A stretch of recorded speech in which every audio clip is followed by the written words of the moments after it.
Assalamualaikum warahmatullahi wabarakatuh. Apa kabar teman-teman semuanya? Semoga kita senantiasa diberikan kesehatan oleh Tuhan Yang Maha Esa. Baik teman-teman, jadi dalam video kali ini saya akan memberikan sedikit materi mengenai teori perkembangan karir dari Donald Super. Jadi menurut Donald Super ini, teori perkembangan karir adalah teori yang dasarnya merupakan perwujudan dari konsep diri, hanya berfokus pada pertumbuhan dan arah dari sejumlah persoalan karir individu sepanjang rentang hidupnya. Jadi teori ini menekankan pada konsep diri atau gambaran diri sehubungan dengan pekerjaan atau jabatan yang akan dipegang nantinya. Ada dua dimensi yang dibangun dalam teori ini.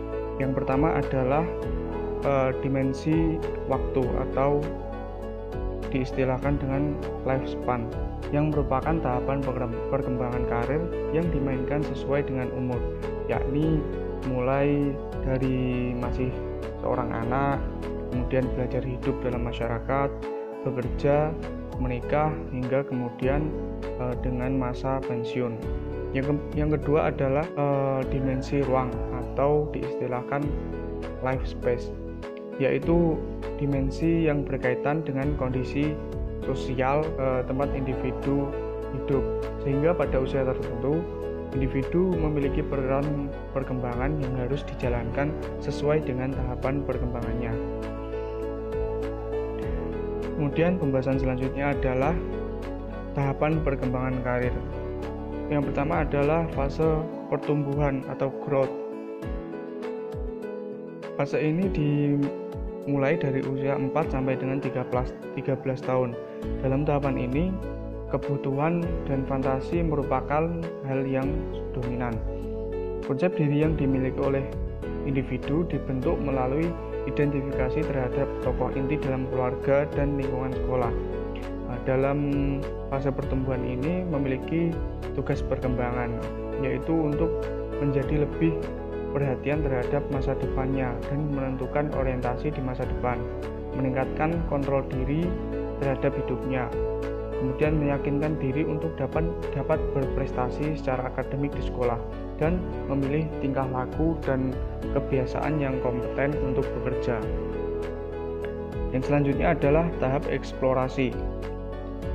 Tahap ini dimulai pada rentang usia 14 sampai dengan 24 tahun, di mana di dalamnya terdapat penggalian sosial yang sesuai dengan dirinya dari dalam maupun luar dunianya.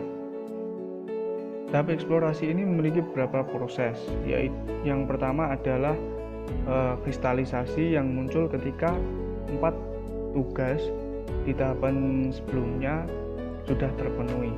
Seseorang mengembangkan dan merencanakan tujuan karir tentatifnya berdasarkan informasi yang didapat dari lingkungan sekitar. Seseorang sudah memiliki identitas vokasionalnya dengan preferensi dari kelompok kerja dengan tingkat kemampuan tertentu. Proses kedua berupa spesifikasi dari pilihan karir yang membutuhkan individu untuk menggali lebih dalam tentang karirnya dan beralih dari karir tentatif tersebut menjadi karir yang spesifik. Kemudian pada proses terakhir adalah implementasi atau aktualisasi, di mana individu membuat suatu pilihan dengan melakukan aksi berdasarkan proses pelatihan dan merasakan sendiri pekerjaan dalam satu karir. Kemudian tahapan yang ketiga adalah tahapan pemantapan. Tahapan ini terjadi sekitar usia 25 sampai dengan 44 tahun. Jadi tujuan dari tahapan ini adalah untuk mendapatkan kohesi antara dunia dalam dan dunia luar individu, dengan tugas berupa stabilisasi posisi karir serta memajukan tingkat kerja yang lebih tinggi lagi. Kemudian tahapan yang keempat adalah tahap pemeliharaan, yang terjadi rentang usia antara 45 sampai dengan 65 tahun, di mana seorang individu akan menetapkan pilihannya dalam suatu karir pilihannya dan memelihara karirnya tersebut.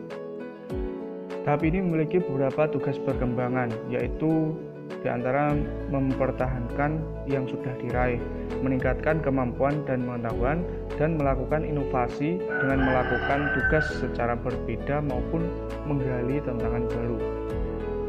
Tahapan yang terakhir adalah tahap penurunan.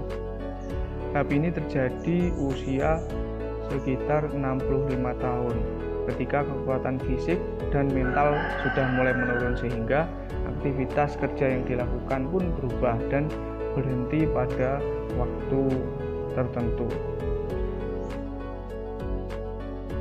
Selanjutnya adalah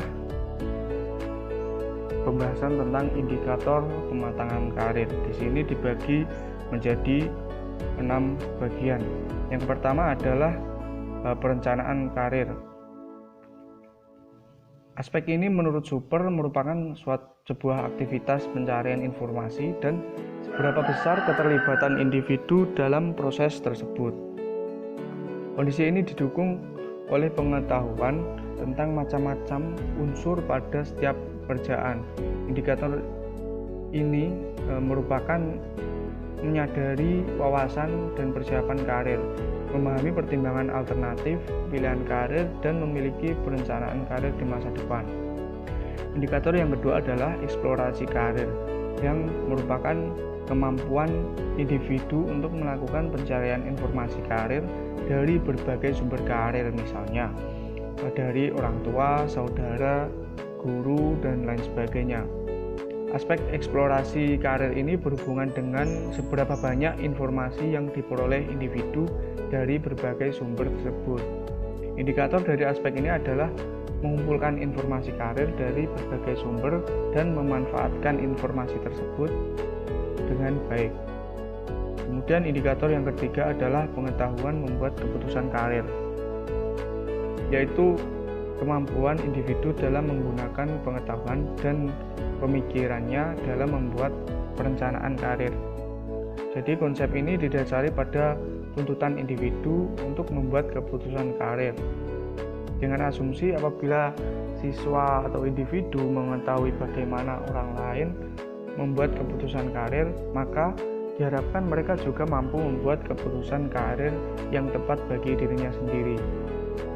Indikator yang keempat adalah pengetahuan tentang dunia pekerjaan.